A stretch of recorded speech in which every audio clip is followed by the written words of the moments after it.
Good afternoon mga masters! Nagbabalik tayo dito sa ating shop sa Easy Airsoft Pampanga. So, meron tayong i-feature na unit today kasi yun, ang dami nagre-request yung mga pinakita nating airgun units kung pwede daw ba nating i-test.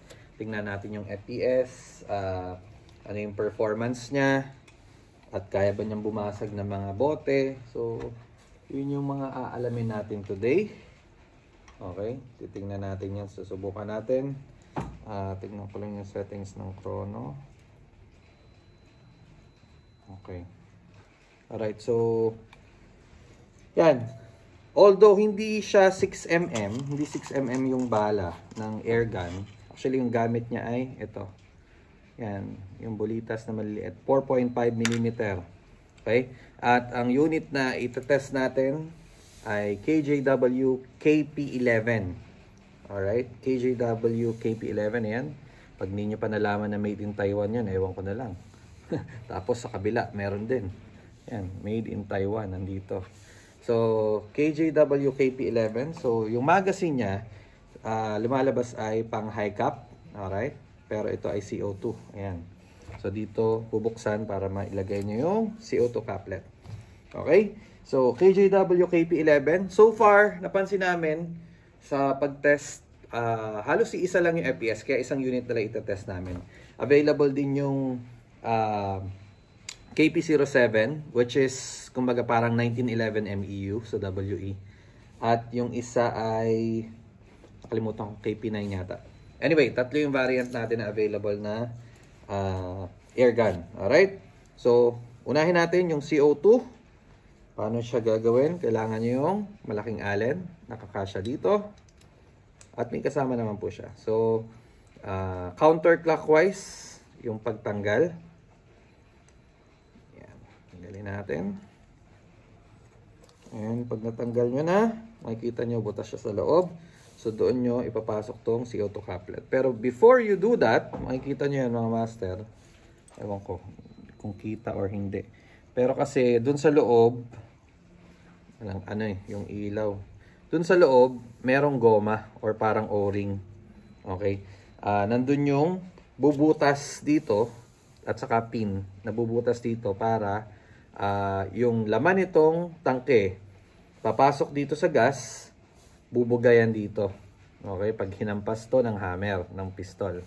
Okay, so before natin lagyan ng CO2, which is, this should be a practice that na ginagawa natin pag mga CO2 units, sprayan nyo muna ng silicone spray para sure, pati itong outlet valve. So, press nyo, tapos spray.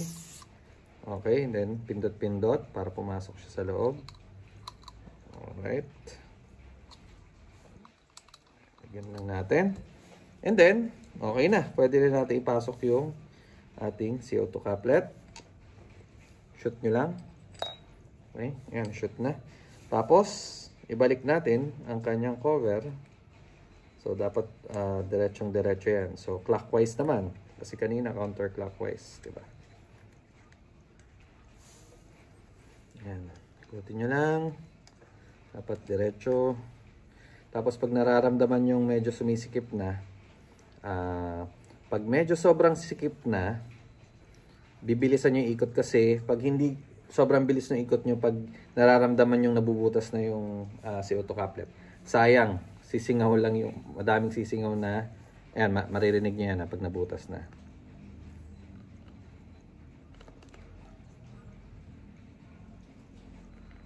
Okay, hindi natin narinig na nabutas kasi okay na, nabutas na kasi may silicone oil pero ayun, nabutas na natin. Okay, so ngayon susubukan na natin siya. Paano nalalaman na ready na siya pumutok? Kasi matigas na to, hindi mo na ma-press katulad kanina. So lagyan natin ng BBs or yan, metal BBs na 4.5mm. Ito mga master. Okay, so unfortunately wala tayong BB loader para dito. So manuhin natin. Takan nyo lang yung spring. Tapos lalagyan nyo na. Uy, sayang yung bala. sayang ang bala.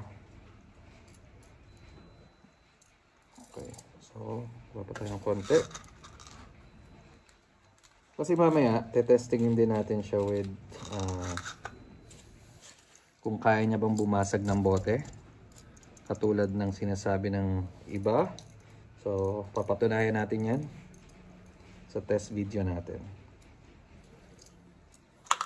So, yung high cap magazine, 1, 2, 3, 4, 5, 6, 7, 8, 9, 10, 11, 12, 13, 14, 15, 16, 17, 18. Mga 20 rounds yung kaya niya i-fit na metal BBs. Kumbaga pare, ito yung high cap magazine sa mga WE. Tutumbas na. So, balik ko na yung cover. Ito. Okay.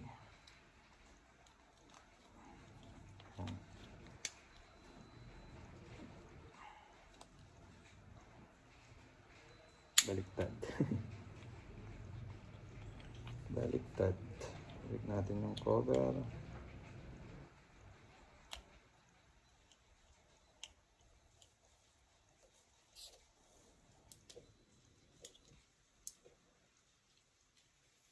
Hindi natin mabalik yung cover.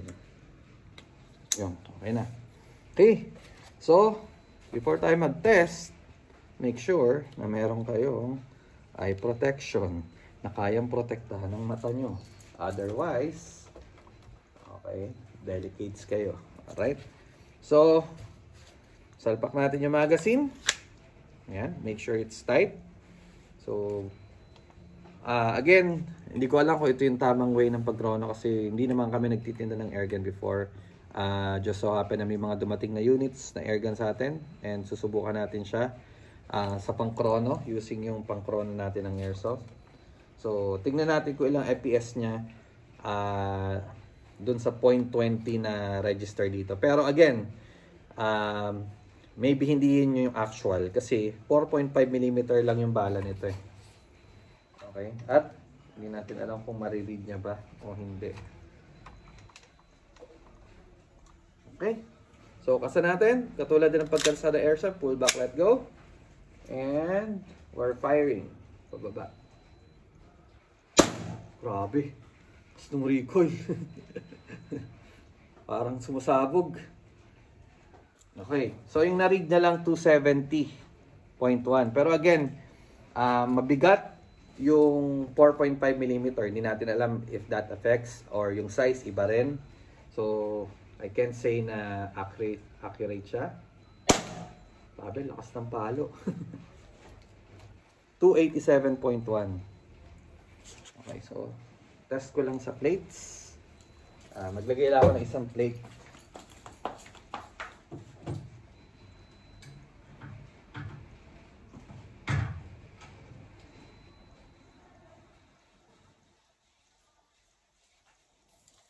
Test ko lang sa plates kung magkakaroon siya ng dent.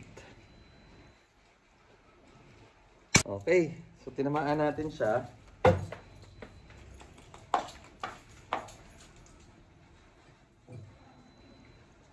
Shit. Okay.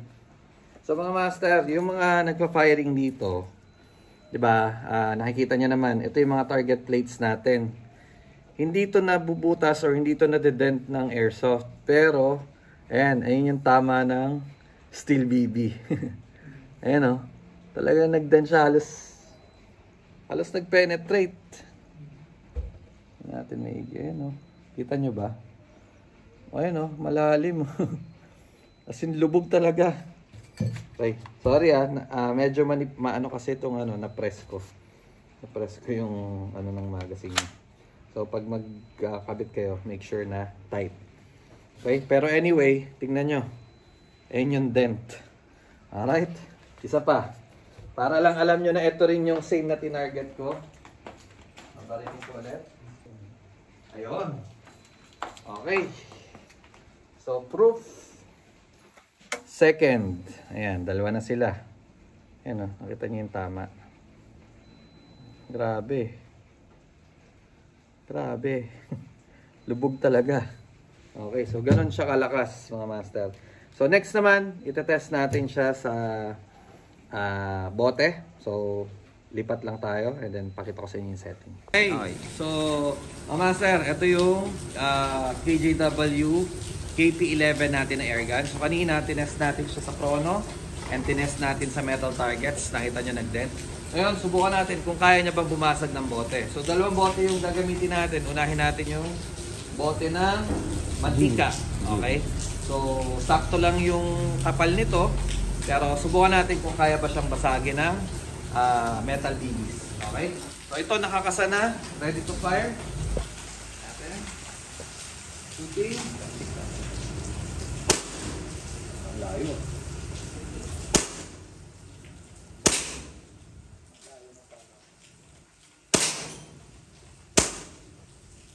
Tama.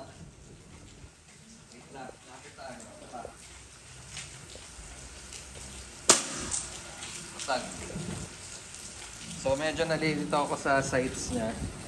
Anyway, hindi pa naman siya kasi nakasiro. Pero yan, sumo yung bote. Marami na rin pala siyang tama. Marami na tama, sir. Hindi na pumuputok. Akala ko lang di ko siya tinatamaan, pero nabubutas siya. Hindi lang sumasabog. So next, pasok ko na yan sa loob. Sa lakas ng impact, sir. Subukan natin yung bote ng coke. Sa lakas ng impact, hindi na umuga. Hindi na siya, akala lang natin di siya tinatamaan nung una. Sa lakas. Pero tumatama na ako. Saka hindi ko rin nakikita yung bala kasi sobrang bilis eh. Ito tayo. Angle lang ako mga master para lang. Firing. Sa pula, sir. Tama? Wait lang, sir. Wait lang. Okay. May tama na rin kanina eh. Ayan, oh. Basag? Basag, sir. Ayan mga bossing ha. Butas, oh. Ma- Butas. Makapal ang Bote ng coke. bote ng coke. Pero Ito yung butas, unang tama. busog siya oh. Ito yung unang tama, ito yung pangalawa. Tingnan natin kung matudurog natin. Kumatama naman pala ako kanina, kala ko sumasabog. Tama, hindi na gumagalaw sa lakas. Oo. Hindi niya na pinapasabog or ano. Pero durugin natin. Ayan, butas, sir. Grabe. Again, KJW KP11. So sabihin natin ganito rin kalakas yung ibang mga airgun units natin na available. Tatlong variant. So kung gusto nyo ito, PM lang. Wasak. Okay. Ayan na yung motor. Wasak mga master.